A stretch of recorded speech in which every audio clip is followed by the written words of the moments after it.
Hello guys, and welcome to another Zimaleta. My name is Serge, and in today's video we're going to be diagnosing my Chrysler 300, which also is very similar to Dodge Magnum and Dodge Chargers. So with that being said guys, let's get to diagnostics. But before we begin, I do want to mention to you guys, I actually just opened up my own business being a mobile mechanic. I will share my website at the bottom of this video and a way to get a hold of me if you guys are having some issues. But I'm specifically focusing on Charlotte area and of course Lancaster area where I live, Lancaster, South Carolina, and of course Charlotte area. So if you guys need any help, shoot me a message. I'm going to leave like all the information in my description of this video, but it's going to be a professional email. So my website is Zimaleta Motors, just like it is on this channel, and the email address is the one that has to do with my website. That is mine. So it's going to be mobilemechanic@ZimaletaMotors.com. So that is going to be an email that you could use to email me about your car troubles, and I'm going to be taking a look at it closely. But at first, my thought process is, before you go out and looking for work, why don't you fix your own work first, right? So we're going to be taking a look at my Chrysler 300 out of many vehicles that I own that have a bunch of issues, because I tend to buy other people's problems, solve them, and sometimes keep the car, sometimes sell it. But anyways, enjoy the video. So I'm having some lights over here on my dash, ABS, ESP, BAS lights, and this is something new that basically started recently. So now I'm basically trying to communicate with my Chrysler 300, which also, as you can see, body style 300, Magnum, and Charger, which is kind of cool. So Dodge Chargers come in this style, and I actually really like this car. So I'm actually planning to keep it. It didn't have any check engine lights up until recently. At 102,000, it did not have any. Now at 104, I have some. So now I'm gonna basically check everything out. So here I am running the diagnostic scan, and we're going to get some answers. The cool thing is that this is a bi-directional scan tool. I could actually test different things, which is nice. I'm actually surprised to see as many things as I'm seeing right now. So let's check it out. So I have created a report of my diagnostic scan here, and we could see some of the things that's happening here just very quickly. Implausible left wheel distance signal received. Okay, that's making sense. There's a possibility that a speed sensor in my left front, left wheel. So this could be the left front, could be the left rear. But we'll get to the bottom of it. That could be like an ABS sensor related. Could be just dirty. Could have just went off for like no reason. Front right turn lamp circuit high. Front left turn lamp. Okay, so I have aftermarket headlights and stuff. So this could be why we have that. Left rear wheel speed comparable performance. Left rear wheel speed sensor signal erratic performance. So this would definitely contribute. So ignition run only, input circuit open, in plasma missing vehicle configuration data, in plasma missing ECU network configuration data, left side curtain.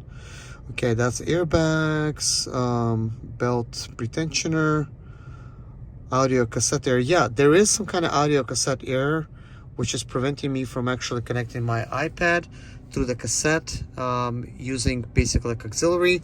I've noticed that when I try to connect it, it has a really bad sound, kind of like muffled in too much bass. So battery voltage low, less communication with HVAC, less communication with ORC. So some of the other things that's happening with this car, like if I am backing up, let me just show you kind of like what's happening. So as I'm backing up, you're not gonna really notice it right now, but let's see, let me just go forward some. But when I back up, it almost sounds like a transmission has a little whine in it, kind of like it's slipping.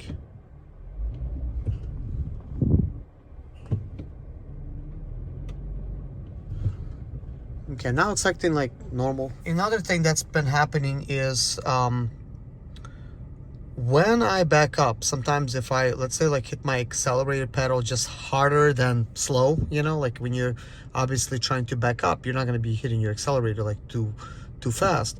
But when you're backing up, it almost feels like transmission is actually braking. Like what I mean, like it's applying brakes because possibly the clutch is being held too long or something that is happening of that sort. And what happens is if you just trying to back up, it's kind of like it's preventing you, like there's like brakes being applied, and then when you try to hit the accelerator to try to help it some, kind of like just too much, right? It can just kill the engine, and it already has that done it like 3 times this week. So that's something else that's interesting. So now, of course, I sent a report to myself, kind of like what's really going on. I want to take a closer look at some of these codes, but not too closely, because for the most part, some of these codes could be just set as an error occurs, and when that happens, it can just cause a lot of things to just malfunction. And simply by clearing the codes, you can get rid of some of those errors, and things that are really wrong still, those messages will come back, and then in that situation you have to diagnose things further. So firstly, I think you might be wondering what scan tool am I using. I'm going to be leaving a link below, but this is the unit that I'm using here. It's a launch unit. It's an automatic smart diagnostics tool, and the name of it is X-431 Pro 3S Plus version 2.0. Now I bought this last year, about a year ago, kind of like Cyber Monday type of sale, but now they're going to be available again, because it's around Cyber Monday. Well, it's before Thanksgiving, so there's a lot of Black Friday sales on Amazon. But I definitely do recommend a launch scan tool. This is actually like one of the best that they make. Now there's like a newer version of this.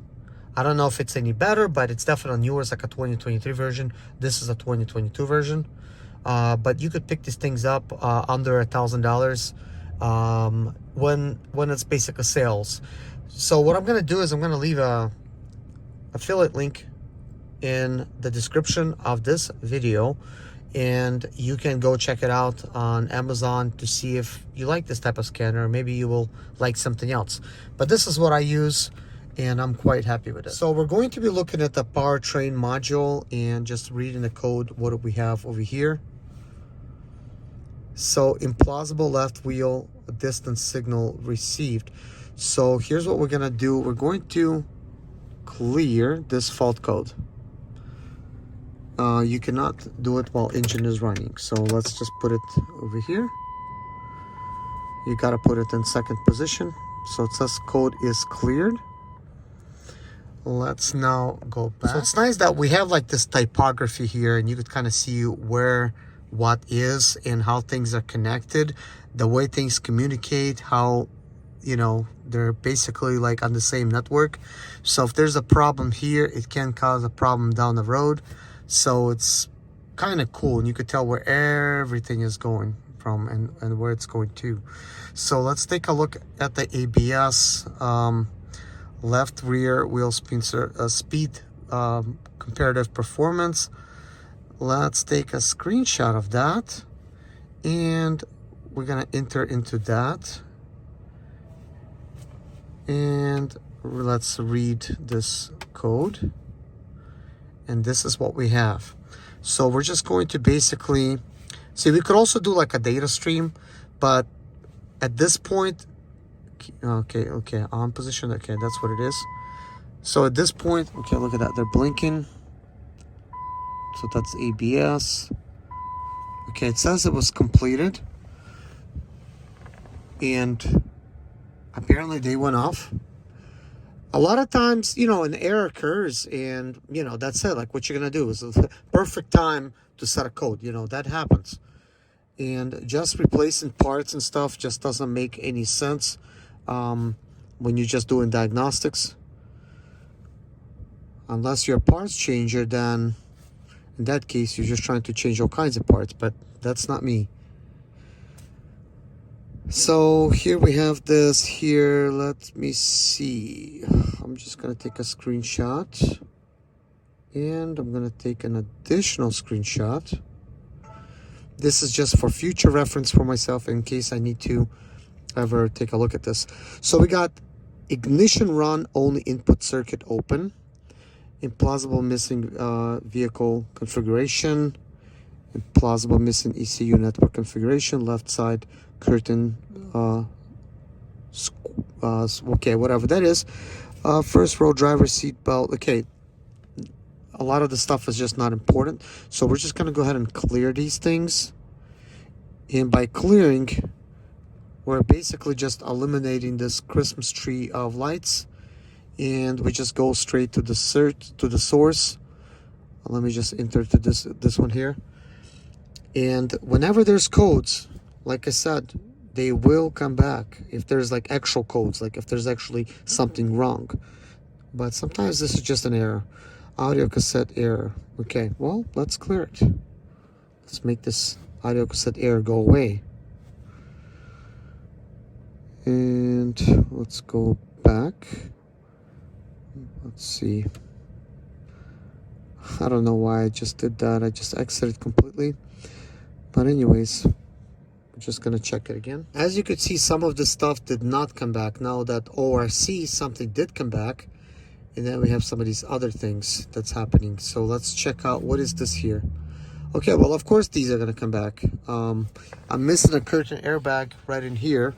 And this airbag did go off, so this is a new airbag. So yeah, it's gonna have codes for that.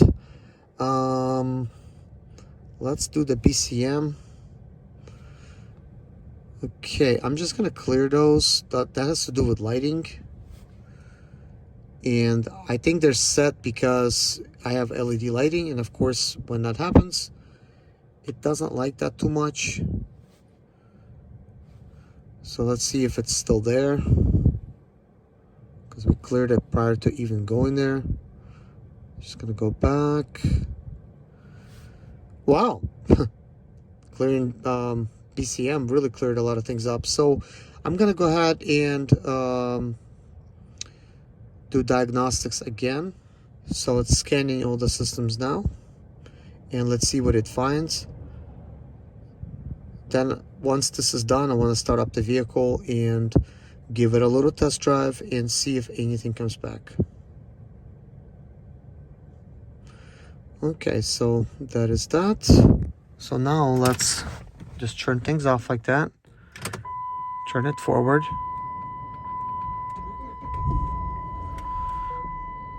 So we have no ABS light right now, but what if I take it on the test drive? Will it then come back when I apply brakes? First, let's apply brakes.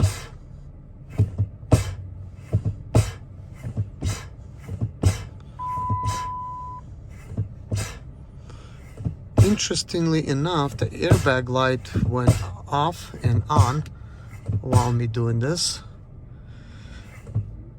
Now, before the ABS light come on and stuff like that, before those lights came on, as I would come up to a stoplight and I would hold my brakes down like this, as I'm holding it, I noticed the pedal would then, you know, this is like holding it like about maybe 1 minute or so at the light, it would slowly sink just a tiny bit. And I'm thinking, interesting, why is it doing that? And I haven't done a brake job on it recently. It's probably got old brake fluid. You know, things have been sitting for a while. This car has been literally sitting, and you know, cars don't like to sit. So this car was sitting. I was basically just letting it sit while I had other projects going on, and then recently I finished this project. So now we're gonna take this for a test drive. Oh yeah, as soon as I left my parking lot, the ABS and the ASP lights came on. Interesting.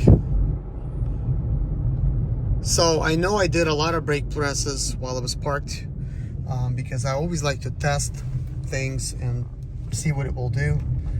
What I'm going to do this time is, again, clear the codes and, you know, shut the engine down and everything, clear the codes, and then I'm going to start driving it and see in normal driving conditions how long will it take for the code to come back.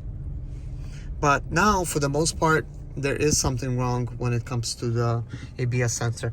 And also I want to take it on a further drive to see if any other codes come back, because that's what you got to do. Clearing codes will not help you with just thinking that, oh, it's fixed. No, that's how you diagnose things. You clear everything, take it out, take it like on a good test drive, try those, you know, using the systems that has failed, and see if they will fail again. If they fail again, then yeah, there's an issue. So what can this be? This could be a number of things. This could be as simple as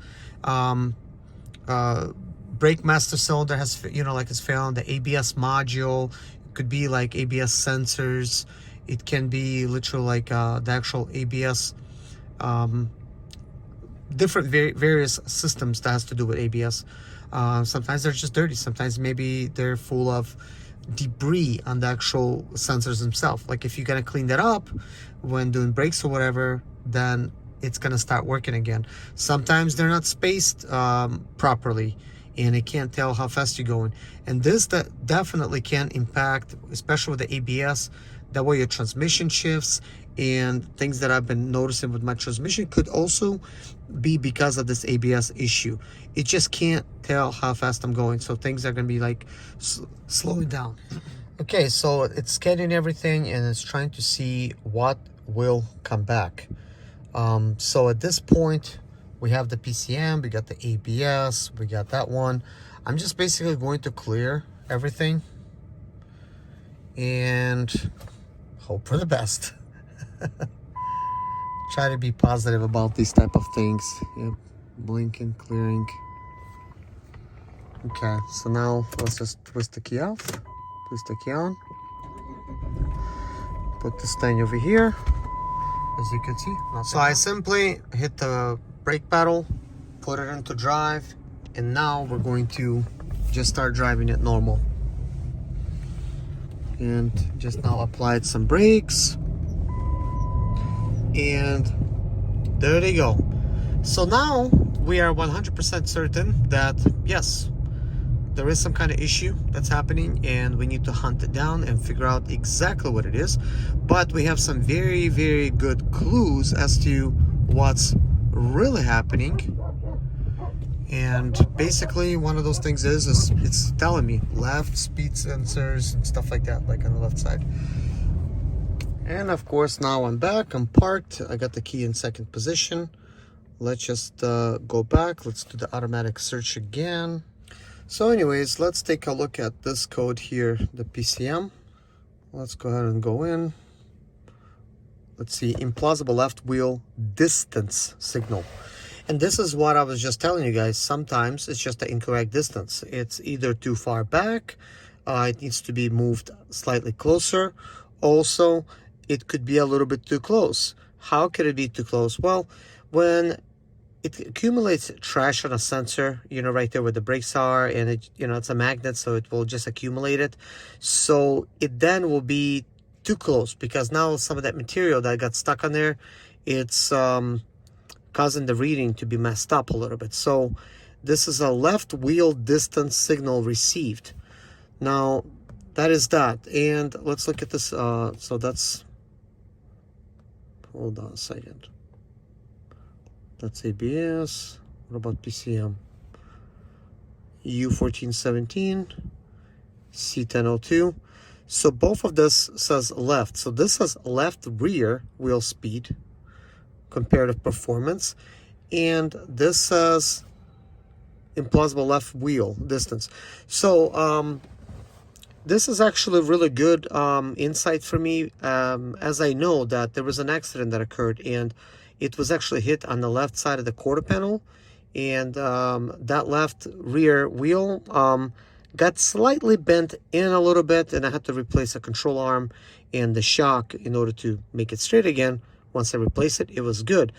Now, this can be something to do with it. It also can be, you know, something with the wiring, but this just has a signal distance. Well, implausible left wheel distance signal received. So I'm just trying to make it short.